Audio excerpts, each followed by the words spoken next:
Hello friends, welcome back to my channel. તો ઘણા બધા તહેવારોની શરૂઆત થઈ ગઈ છે। હાલમાં દશામાના વ્રત પણ ચાલી રહ્યા છે। ખૂબ જ ઓછા સમયમાં સરસ એવી પ્રસાદી બનાવીશું માતાજી માટે। આજે આપણે આ પ્રસાદ તમે ગણપતિમાં કે જન્માષ્ટમી કે નવરાત્રિ પર બનાવી શકો છો। ખાવામાં ખૂબ જ સરસ લાગે છે અને ફટાફટ બનીને તૈયાર થઈ જાય છે। ચાલો રેસીપી શરૂ કરીએ। સૌથી પહેલાં અહીં આપણે 2 નાળિયેર લઈ લઈશું। નાળિયેર એટલે કે શ્રીફળ લેવાના છે 2 નંગ। નાળિયેરને આપણે આ રીતે દસ્તાની મદદથી ફોડી લઈશું। અહીં બંને નાળિયેરને આપણે ફોડીને લઈ લીધા છે। હવે આપણે નાળિયેરની આ રીતે ઉપરથી છાલ કાઢી લઈશું। આ રીતે આપણે બધી છાલ કાઢીને રેડી કરી લઈશું નાળિયેરને। છાલ ઉતારી લીધા પછી આપણે બધા કોપરૂને સરખી રીતે પાણીથી વોશ કરી લઈશું। બધું કોપરૂને આપણે ખમણીની મદદથી આ રીતે ખમણી લઈશું। અહીં મેં બધા નાળિયેરને ખમણીને રેડી કરી લીધું છે, તમે જોઈ શકો છો। હવે આપણે આ રીતના નાગરવેલના પાન લઈ લઈશું। પાનને પણ સરખી રીતે વોશ કરી લેવાના છે। 2 નાળિયેરનો છીણો હોય તો તમારે 8 થી 10 પાન લેવાના છે।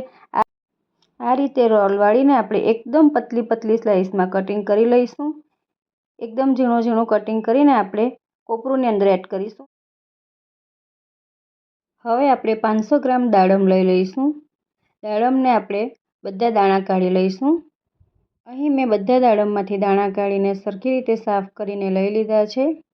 500 ગ્રામ દાણા છે દાડમના। કોપરું છીણીને રેડી કર્યું હતું, એની અંદર આપણે નાગરવેલના પાન પણ કટિંગ કરીને એડ કર્યા હતા। હવે આપણે દાડમના દાણા પણ એડ કરી દઈશું। અહીં મેં 200 ગ્રામ જેટલી તૂટી ફૂટી લઈ લીધી છે। તૂટી ફૂટીનું પ્રમાણ તમને જે રીતે પસંદ હોય એ રીતે કરી દાડમના દાણા એડ કરી દીધા હતા। હવે આપણે એની અંદર તૂટી ફૂટીને પણ એડ કરી દઈશું। લાસ્ટમાં આપણે એક નાની વાટકી જેટલી ખાંડ એડ કરીશું। ખાંડ આપણે પ્રસાદીના એકદમ ટાઈમ પર જ એડ કરવાની છે, જેથી ઓગળી નહીં જાય।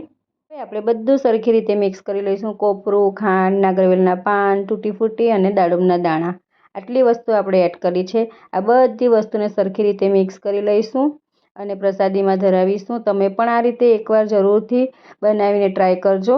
જેટલો કલર સુંદર દેખાય છે એટલો જ ખાવામાં ટેસ્ટી પ્રસાદ છે આ। જો તમે આ રીતે પ્રસાદ બનાવશો તો તમને બધા જ પૂછશે કે કઈ રીતે બનાવ્યો। એકવાર જરૂરથી આ રેસીપીને ટ્રાય કરજો। ફ્રેન્ડ્સ, અહીં મેં પ્રસાદને સરખી રીતે મિક્સ કરી લીધો છે। પ્રસાદ રેડી થઈ ગયો છે। અત્યારે હાલમાં દશામાના વ્રત ચાલી રહ્યા છે, એટલા માટે મેં આ પ્રસાદ બનાવ્યો છે માતાજીને ધરાવવા માટે। આજની અમારી પ્રસાદની રેસીપી તમને કેવી લાગી મને કમેન્ટ સેક્શનમાં જરૂર જણાવજો અને તમે પણ એકવાર આ રેસીપીને જરૂરથી ટ્રાય કરજો।